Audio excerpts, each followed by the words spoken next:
ঢাকার সড়কে যানজট ও বিশৃঙ্খলা কমাতে রাজধানীর প্রধান সড়কগুলো থেকে ব্যাটারি চালিত অটোরিকশা সরিয়ে দেওয়ার নীতিগত সিদ্ধান্ত নিয়েছে সরকার ও ঢাকা মেট্রোপলিটন পুলিশের ট্রাফিক বিভাগ। সম্প্রতি রাজধানীর গুরুত্বপূর্ণ মোড়ে কৃত্রিম বুদ্ধিমত্তা ভিত্তিক ক্যামেরা স্থাপনের ফলে ট্রাফিক ব্যবস্থায় কিছুটা শৃঙ্খলা ফিরলেও অটোরিকশার অনিয়ন্ত্রিত চলাচল বড় বাধা হয়ে দাঁড়িয়েছে বলে মনে করছে সংশ্লিষ্ট কর্তৃপক্ষ। ডিএমপির ট্রাফিক বিভাগ সূত্রে জানা গেছে, অটোরিকশা নিয়ন্ত্রণের বিষয়টি নিয়ে সরকারের সঙ্গে একাধিক বৈঠক ও আলোচনা হয়েছে। যদিও অন্যান্য গুরুত্বপূর্ণ বিষয় আলোচনায় থাকায় এখনও চূড়ান্ত সিদ্ধান্ত হয়নি, তবে উভয় পক্ষই রাজধানীর প্রধান সড়ক থেকে অটোরিকশা সরিয়ে দেওয়ার বিষয়ে ইতিবাচক অবস্থান নিয়েছে।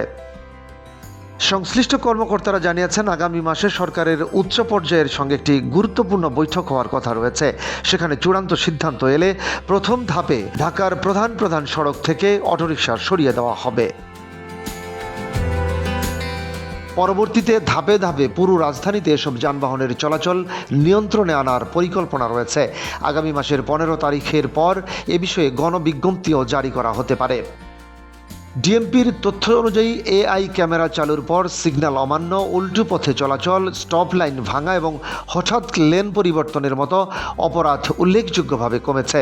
ক্যামেরার মাধ্যমে আইন ভঙ্গকারীদের শনাক্ত করে প্রসিকিউশনের আওতায় আনা সম্ভব হচ্ছে। তবে অধিকাংশ অটোরিকশার বৈধ নিবন্ধন, নম্বর প্লেট ও চালকের লাইসেন্স না থাকায় তাদের বিরুদ্ধে প্রযুক্তি নির্ভর ব্যবস্থা নেওয়া কঠিন হয়ে পড়েছে।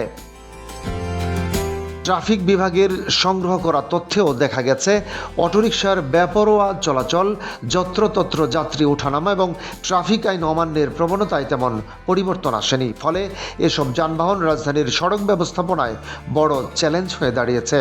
ডিএমপির অতিরিক্ত কমিশনার মোহাম্মদ আনিসুর রহমান জানিয়েছেন, স্বরাষ্ট্র মন্ত্রণালয়ের সঙ্গে এ বিষয়ে আলোচনা হয়েছে এবং প্রধানমন্ত্রীর দেশে ফেরার পর বিষয়টি নিয়ে আরও অগ্রগতি হতে পারে। তিনি বলেন, চূড়ান্ত সিদ্ধান্ত এলে প্রধান সড়ক থেকে অটোরিকশা সরাতে প্রয়োজনীয় ব্যবস্থা নেওয়া হবে।